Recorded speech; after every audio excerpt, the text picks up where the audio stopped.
तेलंगाना में इन दिनों तमाम पार्टियां जोर आजमाइश में लगी हैं। इंडिया गठबंधन और कांग्रेस पार्टी भी राज्य में ताबड़तोड़ प्रचार करने में जुटी है। कांग्रेस के स्टार प्रचारकों में से एक सांसद इमरान प्रतापगढ़ी इसी कड़ी में महेश्वरम में एक चुनावी जनसभा को संबोधित करने पहुंचे थे। इस दौरान मंच पर उनके साथ कांग्रेस प्रत्याशी के अलावा आरएलडी नेता जयंत चौधरी भी नजर आए। मध्य प्रदेश चुनाव में कांग्रेस ने समाजवादी पार्टी को एक भी सीट नहीं दी थी।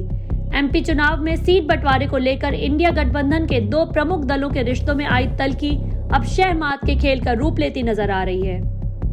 सपा प्रमुख अखिलेश यादव एक दिन पहले तमिलनाडु की राजधानी चेन्नई पहुंचे थे, जहां उन्होंने सीएम एमके स्टालिन के साथ मंडल के मसीहा पूर्व प्रधानमंत्री वीपी सिंह की प्रतिमा के अनावरण समारोह में शिरकत की।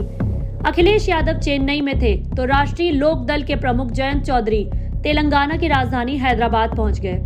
अखिलेश के चेन्नई और जयंत के हैदराबाद दौरे को लेकर अब सवाल उठ रहे हैं कि क्या इंडिया गठबंधन के भीतर एक दूसरे के साथ ही शह-मात का खेल चल रहा है। जयंत चौधरी कभी सपा के साथ खड़े नजर आते हैं तो कभी कांग्रेस के साथ। सवाल ये भी है कि आखिर जयंत चौधरी का प्लान क्या है, आरएलडी किसका खेल बिगाड़ेगी।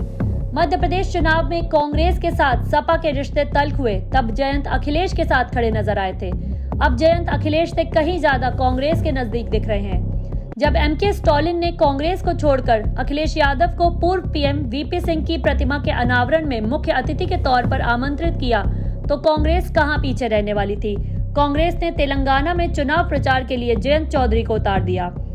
चर्चा ये है कि जिस तरह से अखिलेश यादव कांग्रेस के खिलाफ देश भर में एक नया एंटी कांग्रेस ग्रुप बनाते दिख रहे हैं, उसने ग्रैंड ओल्ड पार्टी को परेशान कर दिया है। कई मौकों पर अखिलेश यादव गैर बीजेपी और गैर कांग्रेस गठबंधन की वकालत भी कर चुके हैं, तीसरे मोर्चे का जिक्र भी कर चुके हैं।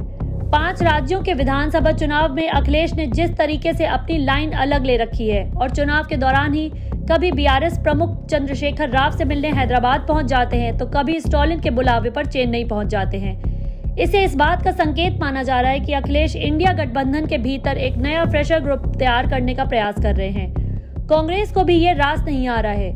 यही वजह है कि उत्तर प्रदेश एक दूसरे को दबाव में लाने की रणनीति की प्रयोगशाला बनता जा रहा है।